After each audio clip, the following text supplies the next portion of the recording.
Welcome back to the Working Well podcast and another episode in our 52 Life Lessons series. I'm Tim Borys. Now, today's lesson, it's one that took me, a couple decades and a few hard knocks to truly understand. And I call it, Who Are You Without the Title? To put it another way, you are more than your income, your job title, or the letters after your name. Now, of course, that sounds obvious. Maybe even it's cliche. But here's the truth.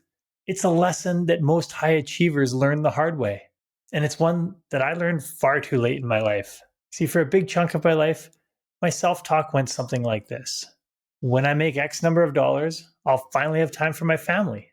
When my business hits Y level, I'll finally be respected in the industry or as a business owner. When I achieve Z, I'll finally be happy. Now, from experience, I can tell you and I can confirm that mindset trap is sneaky and nasty. It ties your happiness, your health, and your sense of identity to some future event that never actually arrives. Because as soon as you get close, you move the goalposts. You start telling yourself, well, that wasn't quite it. I just need to get to this next level and then I'll be satisfied. But the truth is, that satisfaction never comes. In truth, it's a bit like a junkie seeking the next hit. Now, not necessarily for the same reasons. Over the years, I had the privilege of coaching thousands of clients, high performers, highly successful people. These are entrepreneurs, executives, elite professionals. And what was fascinating was that they often split almost into two evenly split groups. One group was happy, fulfilled, and living their best life. The other group was stressed, restless, miserable, even though from the outside, they looked like they had it made. The difference isn't how much money they had, how high they climbed in their corporations, how successful their businesses were, what they achieved. It's how they defined success.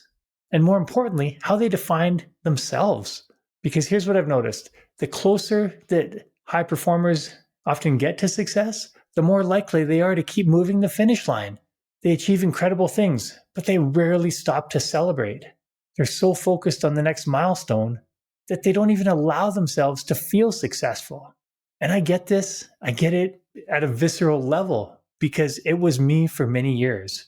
I've accomplished a lot in my life, from playing sports on the international stage to building multiple businesses and getting the privilege of working with incredible clients all over the world. I've traveled to 50 countries. I've experienced so many amazing things. But for years, I never felt like it was enough. I was constantly pushing for the next win, believing that once I got there, I'd finally feel successful. And it wasn't until much later that I realized how flawed that thinking was. For over 2 decades, I had tied my identity and my self-worth to external results. And even when I reached those results, it didn't change how I felt inside. It took hitting what I'll call a few personal and professional walls for me to realize that I'd been playing the wrong game. The truth is, our external accomplishments are temporary. They can be taken away. They can be changed or forgotten. But your values, your integrity, and your relationships, that's what define you. And having this mindset shift changed everything for me. I've since come to learn and internalize the fact that success is not a destination, as we all know, and again, that cliche, but it's when you start to viscerally understand that, it becomes so much more real. And again, that mindset shift changes in an instant. Success is a byproduct of living in alignment with who you are and what matters to you most.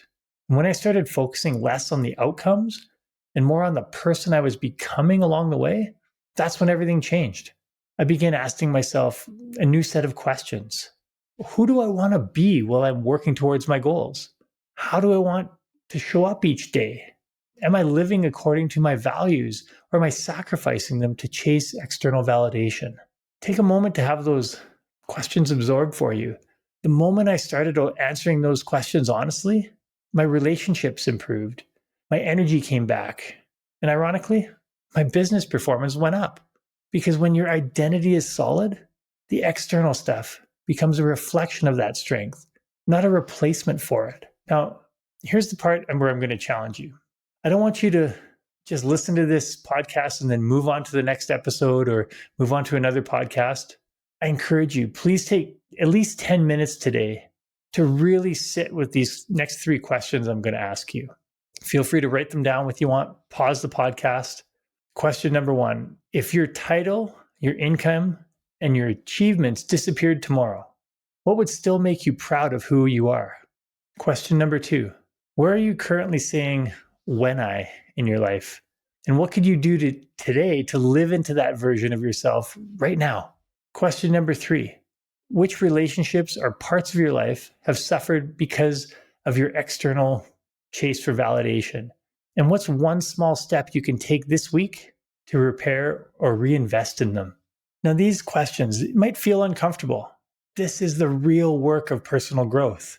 It's going to be tempting for you to just skip by this, say, I'll do it later.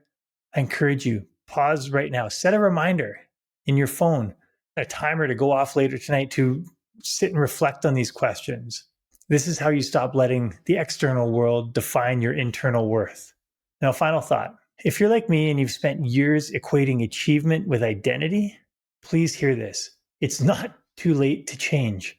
The fact that it took me over 20 years to learn this lesson makes me more grateful for what it's taught me. It's reshaped how I see myself, how I lead, and how I live. And honestly, that's one of the biggest reasons I'm sharing it with you today. As the saying goes, smart people learn from their mistakes. Brilliant people learn from the mistakes that smart people have made. So if you can take even one thing from my story, let it be this. You are not your title. You are not your paycheck. You are the person you choose to be every day in how you think, how you act, and how you treat others. So stop waiting for when. Start living like the person you want to become right now. Thank you so much for listening. If this episode resonated with you, please reach out and let me know. And I encourage you to check out the rest of the 52 Life Lessons series, as well as our interviews with thought leaders from around the world. You can find those at timborys.com/podcast or on your favorite podcast platform. Lastly, if you know someone who's chasing success but forgetting themselves in the process, please share this episode with them. Until next time, keep thinking well, living well, and being well. And I'll see you soon. That wraps up another episode of the Working Well podcast. If you enjoyed the show, please rate, review, and subscribe wherever you get your podcasts. Now, which guests or topics would you like to see featured on the show? Message me through LinkedIn or on the contact page of timborys.com with your ideas. Thanks for tuning in. I'm Tim Borys with Fresh Wellness Group, and I look forward to seeing you on the next episode.